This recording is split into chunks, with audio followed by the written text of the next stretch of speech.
Pulsar 95.9. Et on accueille maintenant Cindy Clèche et François-Xavier Caillé. Bonjour à tous les deux. Bonjour. Merci d'être là pour nous parler de votre pôle art et handicap au Tison. Alors déjà peut-être présenter un petit peu votre parcours. L'une est danseuse, l'autre est musicien, si j'ai bien compris. Cindy, à vous la parole d'abord. Alors en effet, moi je suis danseuse contemporaine au départ. J'ai ensuite enseigné en association et conservatoire et depuis, je suis administratrice de production. Donc je m'occupe de l'administration de compagnies de théâtre et d'un festival de musique classique. Et vous êtes aussi enseignant en musique ? C'est ça. Donc moi, à la base, j'étais saxophoniste. Enfin, je suis toujours saxophoniste, mais je ne suis plus prof de saxophone depuis cette année. Avec l'aide d'Éric Valdener au conservatoire de Poitiers, de Grand Poitiers, nous avons créé la classe musique et handicap il y a maintenant 7 ans. Et donc voilà, je suis prof, j'ai un mi-temps, voilà, uniquement réservé au handicap, quel que soit l'âge, quel que soit le handicap. Et on fait, il n'y a pas de but thérapeutique là-dedans, c'est vraiment un but artistique. Et voilà. Mais c'est sans doute la base du projet dont on va parler aujourd'hui. Comment est née l'idée justement d'aller un peu plus loin ?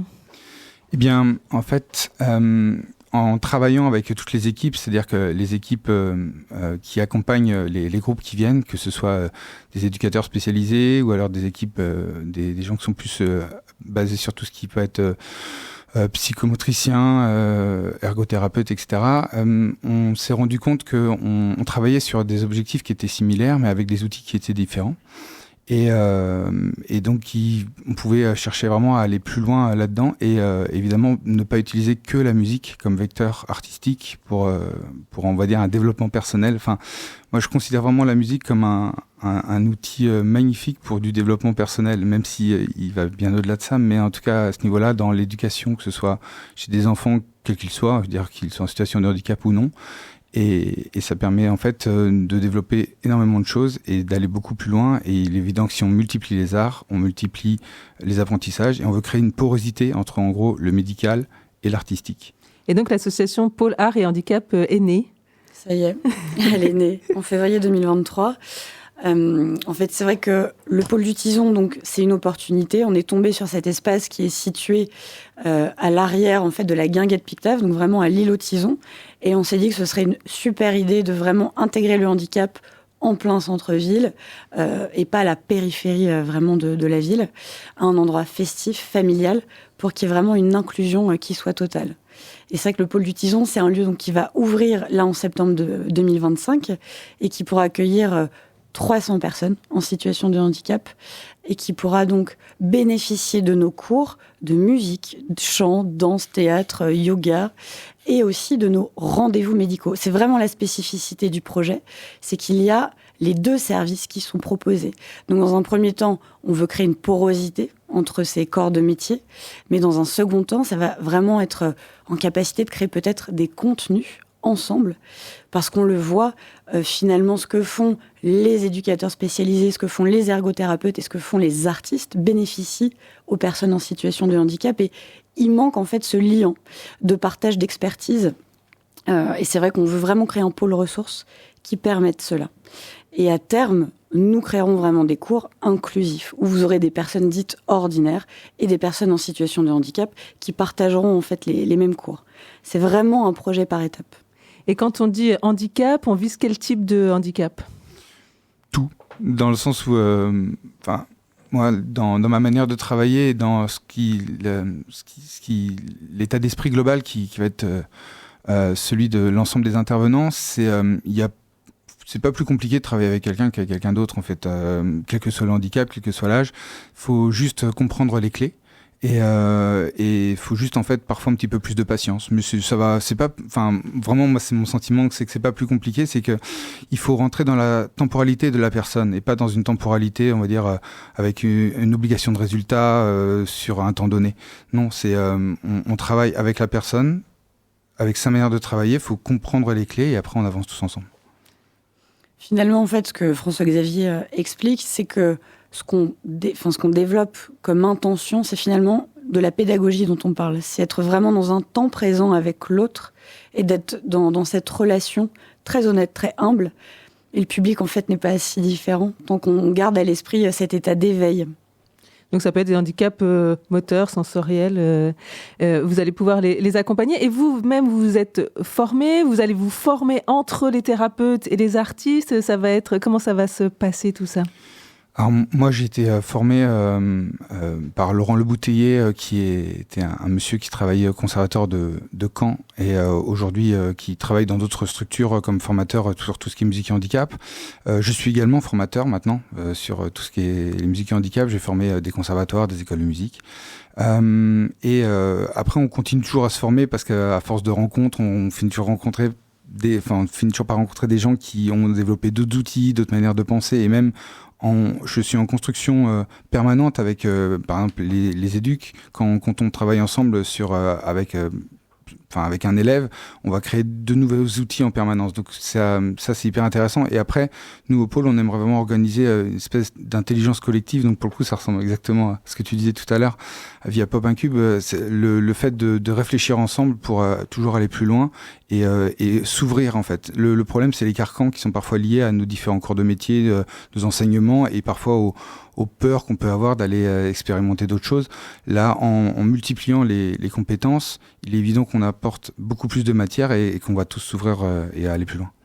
Et pour aller dans le sens de ce que tu dis, pour légitimer aussi ces découvertes, on va donc avoir un lieu d'accueil pour des scientifiques qui pourront venir vraiment attester, montrer ce qui se passe. C'est vrai que là, pour l'instant, tout est très intuitif. On se rend compte que les artistes font du bien aux personnes en situation de handicap, puis à toute personne finalement, que ça crée une sociabilité, une intelligence, et on a besoin de cet apport scientifique.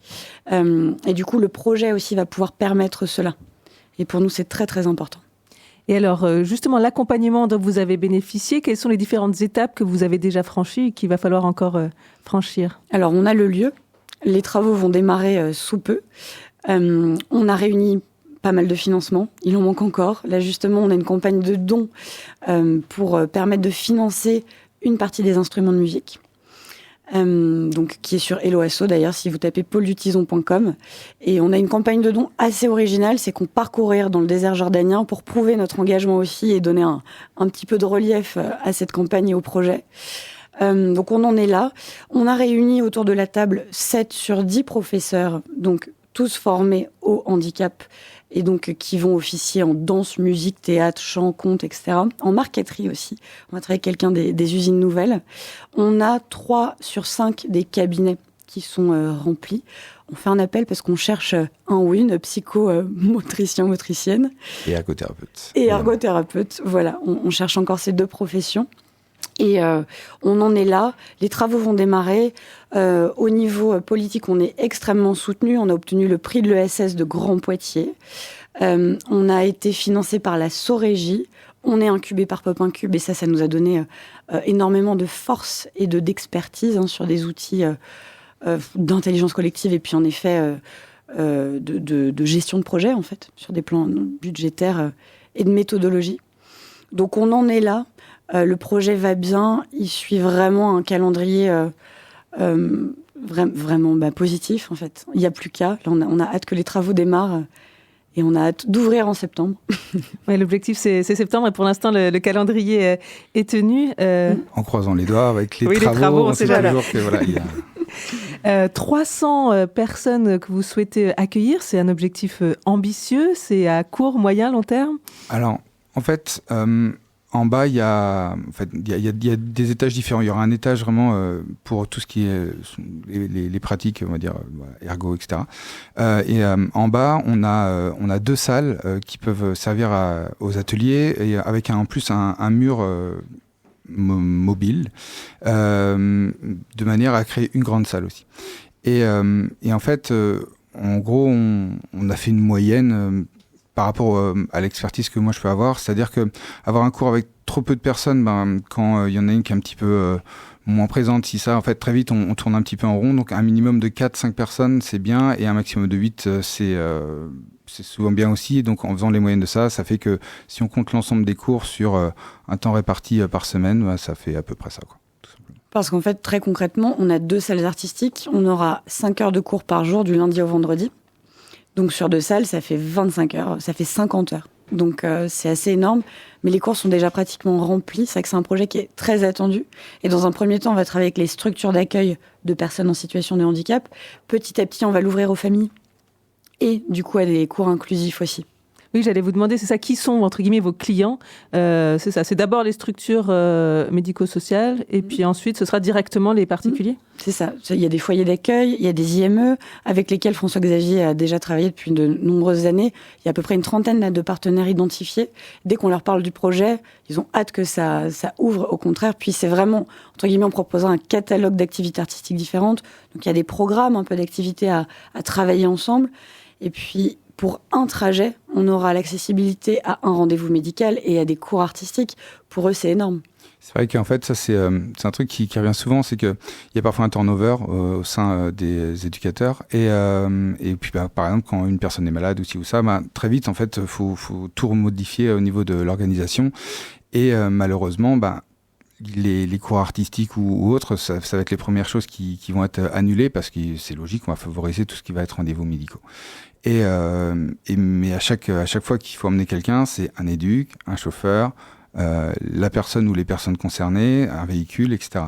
Et donc là, le fait de pouvoir venir à un même endroit, en fait, une fois que l'emploi du temps il est mis, c'est beaucoup plus facile donc de prendre les rendez-vous en conséquence et donc de pouvoir venir avec un seul véhicule, un seul chauffeur, un ou deux éducs en fonction du handicap, du nombre de personnes qui viennent, et en fait il y a une des personnes qui aille avoir, je sais pas, un cours de dessin, un cours, je sais pas, voir un professionnel de santé pendant que les autres vont au cours de dessin. Et le professionnel de santé, il peut soit décider de faire sa séance dans le cours de dessin pour voir, parce qu'il y a des choses qui peuvent marcher et fusionner avec le prof de dessin, ou simplement faire sa séance dans son cabinet, parce que ça s'adapte pas forcément à ce qui se passe en bas à ce moment-là, quoi. Donc pour vous soutenir, il y a cette campagne de dons et puis cette course que vous allez faire dans le désert. Et alors c'est qu'une étape parce que là aussi, en fait, le MDS, qui est vraiment un groupe qui organise ces courses, propose depuis 3 ans des courses handi. Et à terme, on aimerait bien embarquer certains de nos élèves. Du coup, que le sport et l'art se rencontrent. Complètement, mais tout se rencontre en fait, finalement. Voilà, un peu plus tard, mais voilà. C'est un objectif. Des objectifs, on en a plein. Après, ça, c'est pas un On voit qu'effectivement, vous ne manquez pas d'idées et que ce pôle donc, du Tison va grandir petit à petit. Et donc, on espère une ouverture en septembre. Merci beaucoup, Cindy Clèche et François-Xavier Caillé, d'être venus nous parler de ce pôle art et handicap donc, au Tison qui devrait ouvrir l'an prochain.